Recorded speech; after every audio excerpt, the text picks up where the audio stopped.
You think about just the problem solving that goes into teaching one class. It's really like almost like an advanced Rubik's Cube, right? Like there's so many different moving parts and so many variables in a class.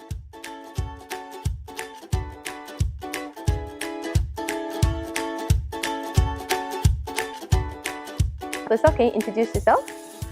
So my name is Miles McLeod, and I have been in Malaysia here now 4 months.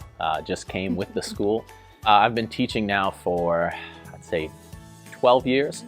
I started my first year actually teaching at a very small private school in Ghana, West Africa. From there, I taught 2.5 years helping to open a private language institute in South Korea, and then spent 8 years teaching at a public high school in America. And then finally, this is my fourth job and third continent, fourth country that I've taught at. When do you decide that teaching was your career path in life? That was when I was 19 years old, my second year of college at university. What is a typical day like as a teacher? The first class that I would teach on a typical day would be my 8th grade English language arts class. 8th grade English language arts course. The second class that I teach is an advanced placement class. So this is actually a college level course. And the students who take this course, they'll take a test at the end of the year, and if they do well on it, they actually get university credit. I'm also the advisor for our school's service learning program. We might teach them about the refugee crisis that's happening all around the world and how it affects Malaysia, and then we talk to them, well, what can you do about it, and how can you as a young person have a voice? So I'm either teaching, planning, or creating. Miles, what do you like most about being a teacher? I find a great amount of satisfaction and joy of taking young people, watching them grow and progress, and then seeing them on the last day, right? So I enjoy that aspect. I love the fact that as a teacher, especially an English teacher, I get to really create my day. Every one of my lessons is uniquely my own, right? And so I love that freedom of choice I have each day.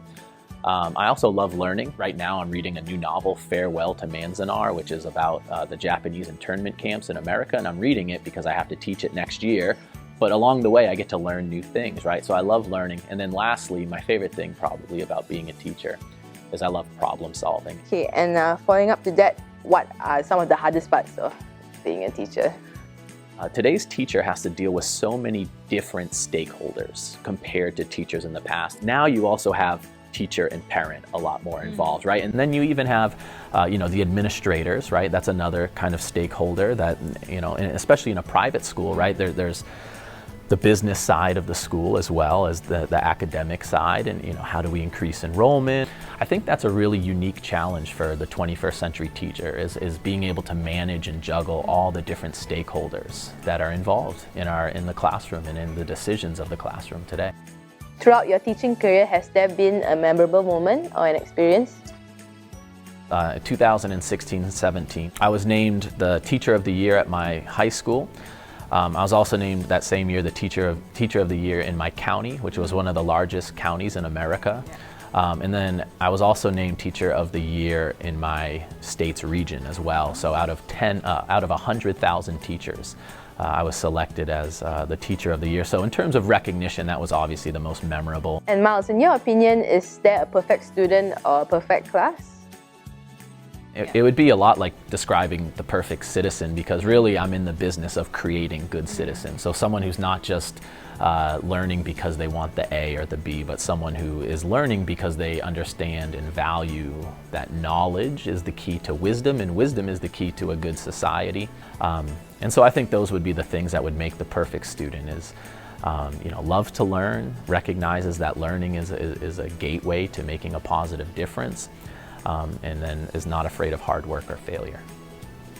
Miles, thank you so much for sharing your experience as a teacher, not only here but throughout your career. And for those at home, we hope you've learned a lot more about what it's like to be an educator at an international school.